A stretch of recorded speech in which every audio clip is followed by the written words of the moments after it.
வணக்கங்க. வாங்க எங்கள் ஊர் அதாவது சிறுமலை கிராமத்தோட திருவிழாவை பார்க்கலாம். இங்கே ஒவ்வொரு நாளும் அந்த திருவிழா காப்பு கட்ட ஆரம்பிச்சிட்டாங்கன்னாவே ஒவ்வொரு நாளும் தேர் திருவிழா தான் எங்கள் ஊரில். வீட்டில் சாயந்தரம் 6 மணிக்கு மேலே ஒருத்தர் கூட வீட்டில் இருக்க மாட்டாங்கங்க. விடிய விடிய வந்து நாடகம் நிறைய, ஆடலும் பாடலும் நிகழ்ச்சி, கரகம் எல்லாமே ரொம்ப கோலாகலமாக நடக்கும். இந்த 10 நாளும் யாருமே அவங்க வீட்டில் இருக்க மாட்டாங்க. எல்லாருமே வந்து நிகழ்ச்சியில் ரொம்ப ஆர்வமாக கலந்துப்பாங்க. அது மட்டும் இல்லாமல் அவங்கவுங்க சைட்லேயே வந்து என்னென்ன செய்ய முடியுமோ எக்ஸ்ட்ரீமாக அந்த அளவுக்கு எக்ஸ்ட்ரீமாக வந்து ஒவ்வொரு நாள் 1லேருந்து 10வது நாள் வரைக்கும் அவ்வளோ சிறப்பாக வந்து செய்வாங்க. இங்கே வந்து ஒரு ஒரு கிங்காக செய்வாங்கங்க. அதனால் ரொம்ப சிறப்பாக ரொம்ப விமர்சையாக இருக்கும். எங்கள் ஊரில் திருவிழா வந்து காப்பு கட்டிட்டாங்கன்னாவே அவ்வளவு இதாக இருக்கும். 10 நாளுமே வந்து எல்லாருமே ரொம்ப பிஸியாக இருப்பாங்க. கோயில் வேலையில் தான் ரொம்ப பிஸியாக இருப்பாங்க. அது மட்டும் இல்லாமல் இங்கே வந்து பொங்க வைக்கிறதாகட்டும் எல்லாமே வந்து எல்லா பெண்களும் வந்து கலந்துக்குவாங்க. ரொம்ப ஹாப்பியாக இருக்கும். இந்த மாதிரி மொமெண்ட்லாம் வந்து ரொம்ப வருஷம் கழிச்சு இது நடக்குதுங்க. ஏன்னா கிட்டத்தட்ட ஒரு 14-15 வருஷம் கழித்து காப்பு கட்டுறாங்க. அதாவது இப்போ 2வது வாட்டி. போன வருஷம் நடந்தது, அடுத்தது இந்த வருஷம். இது ரொம்ப வருஷமாக நான் ரொம்ப மிஸ் பண்ணினேன். அவ்வளோ கிராண்டாக இருக்கும். அது மட்டும் இல்லாமல் இங்கே விடிய விடிய வந்து கண்ணு முழித்து பார்ப்பாங்க. ஸ்கூல் பசங்களாம் ஆல்மோஸ்ட் வந்து எல்லா பசங்களும் சாமி தள்ளுறது போகிறதுன்னு சொல்லிட்டு ஸ்கூல் கூட லீவ் போட்டுருவாங்க. நான் வந்து இங்கே வந்து ஒரு நாள் நடந்தது மட்டும்தான் போட்டிருக்கேன். ஒவ்வொரு நாளும் ஒவ்வொரு விதமாக நடக்கும். என்னாலையுமே இந்த வாட்டி 10 நாள் அங்கே இருந்து இதெல்லாம் பார்க்க முடியவே இல்லை. அதனால் ஒரு நாள்லேயே வந்து ஒரு கரகாட்ட குழுவிலேருந்து ஒருத்தர் வந்திருந்தார். அவரெல்லாம் கண்ணாலேயே பிளேடு எடுத்தார். அந்த கரம்பு கீழே விழாமல் நிறைய தனித்திறமைகளோட நம்ம கலைஞர்கள்லாம் இருக்கிறாங்க. ரொம்ப சந்தோஷமாக இருக்குது. ரொம்ப பெருமையாகவும் இருக்குது. இன்னும் நம்மளோட பாரம்பரிய கலைகள் எல்லாமே வந்து அழியலை. அப்படிங்கும்போது இவங்களெல்லாம் நம்ம இன்னும் உற்சாகப்படுத்தணும். எல்லாத்துக்கும் நம்மளை இவங்களே புக் பண்ணி வர வைக்கணும். இன்னும் நம்மளோட கலைகள் வந்து வளர்க்கணும். இந்த கிராமத்தில் இந்த மாதிரியான நிகழ்வுகள்லாம் நடக்கும்போது நல்ல ஒரு வைப்ரேஷன்ஸ், செம்ம பாசிட்டிவ் வைப்ரேஷன்ஸ் வந்து இந்த கிராமம் ஃபுல்லாகவே இருக்குது. ஒரு நாள் நடந்ததை விட இன்னும் என்ன சிறப்பாக பண்ண முடியும், இன்னும் என்ன சிறப்பாக பண்ண முடியும்னு மக்கள் வந்து யோசித்து தான் பண்ணுறாங்க. அதுவும் மஞ்சள் விளையாட்டு இதெல்லாம் வந்துட்டால் வந்து எங்கள் கிராமத்தில் வயது வரம்பே கிடையாது. எல்லோரும் அன்றைக்கி ஒரு நாள் சின்ன குழந்தைங்களாகி அப்படி தான் விளையாடுவாங்க. நான் எல்லாம் வந்து வீடியோ எடுக்கிறதே ஒளிஞ்சு தான் வீடியோ எடுத்து அப்பயே என்னை பிடிச்சி என்னையும் அப்பி விட்டுட்டாங்க. தண்ணியெல்லாம் ஊற்றி விட்டுட்டாங்க. அவ்வளோ நல்லா இருக்குங்க. இந்த மாதிரி வந்து 10 நாள் நடக்கும்போது எல்லாருமே அவ்வளோ ஒரு இந்த 10 நாள் விளையாடுறது சந்தோஷமாக இருக்கிறது அவங்களுக்கு ஒரு வருஷத்துக்கு ஒரு பூஸ்டாக இருக்கும். அவ்வளோ நல்ல குட் வைப்ஸ் வந்து நம்மளோட திருவிழா கொடுக்குதுங்க. இந்த கரகம் வச்சு ஆடுற அண்ணனை பாருங்கள். கண்ணை கட்டிக்கிட்டே வந்து அந்த பையன் எங்கே படுத்திருக்காங்கிறதையும் கண்டுபிடிச்சிட்டாரு. அதே மாதிரி அவன் வயிற்றுக்கு நேராக ஒரு வாழைக்காய் வச்சுருந்தாங்க. அதையுமே கரெக்டாக ஃபைண்ட் அவுட் பண்ணி அவன் மேலேயே படாமல் கரெக்டாக கட் பண்ணிட்டார். நம்ம நார்மலாக கண்ணை திறந்துட்டு வெட்டும் போதே கையை வெட்டிப்போம். அவர் கண்ணை மூடிக்கிட்டே அந்த பையன் மேலே வச்சு அழகாக கட் பண்ணார். நிறைய கண்ணை கட்டிக்கிட்டுலாம் அவர் செய்தார். வாயில் வச்சுருக்க வாழைக்காவும் ஸ்லைஸாக வாயில் இருந்த மாதிரியே பண்ணார். அதே மாதிரி இவர் கண்ணால் பிளேடு எடுத்தார். அப்புறம் அந்த கரகம் கீழே வைக்காமல் ஜூஸ் குடித்தார்.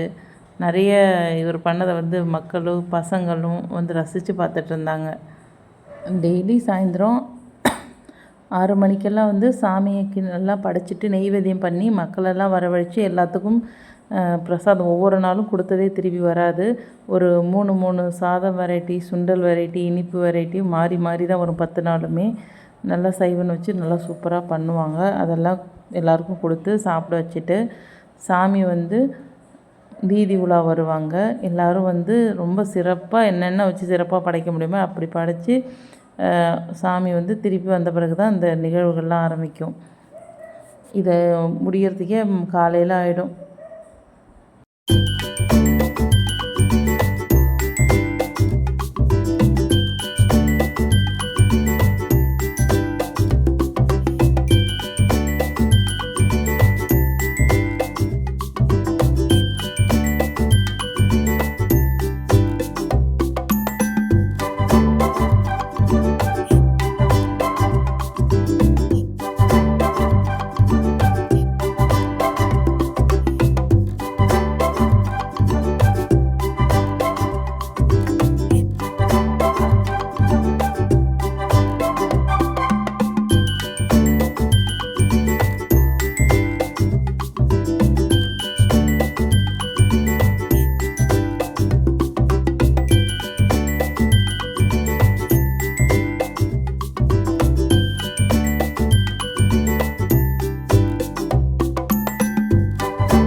வந்து 9வது நாள், அதாவது சாமிக்கு வந்து அலகு குத்துறவங்க, பால் குடம் எடுக்கிறவங்க எல்லாமே எடுத்துட்டு சாமி வந்து நல்லா வீதி உலாலாம் வந்து நின்ன பிறகு எடுத்தது. இது வந்து மஞ்சள் நீராட்டு விழா அன்னைக்கு எடுத்தது. சாமி எல்லாமே வந்து தூக்கிட்டு ஆரவாரமாக ரொம்ப இன்றைக்கெலாம் வந்து பசங்க ஃபுல்லாகவே சாப்பிடக்கூட உங்களுக்கு டைம் இருக்குது, சாப்பிடக்கூட மாட்டாங்க. எல்லாம் வந்து கட்டி பிரண்டு மஞ்சள் தண்ணி ஊற்றி அவ்வளோ என்ஜாய் பண்ணுவாங்க. பாட்டு போட்டு டான்ஸ் ஆடி அந்த சாமி கொண்டு போய் உள்ளே வைக்கிறதுக்குள்ளே பசங்க எல்லாம் வாய்ப்பே இல்லை, அவ்வளோ எனர்ஜெட்டிக்காக இருப்பாங்க. பார்க்கும்போதே ரொம்ப ஜாலியாக இருக்கும், ரொம்ப சந்தோஷமாக இருக்கும். இதே மாதிரி எல்லா நாளும் இருந்துடக்கூடாதா அப்படிங்கிற மாதிரி இருக்கும், நல்லாயிருக்கும்.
கோலாகலமாக சிறப்பாக வந்து சிறுமலை திருவிழா முடிஞ்சதுங்க. முடிஞ்ச அளவுக்கு நேச்சுரல் அப்படியே நான் வீடியோ போட்டிருக்கேன். பிடிச்சிருந்தால் லைக் பண்ணுங்கள், சேனலை சப்ஸ்கிரைப் பண்ணுங்கள். தேங்க்யூ.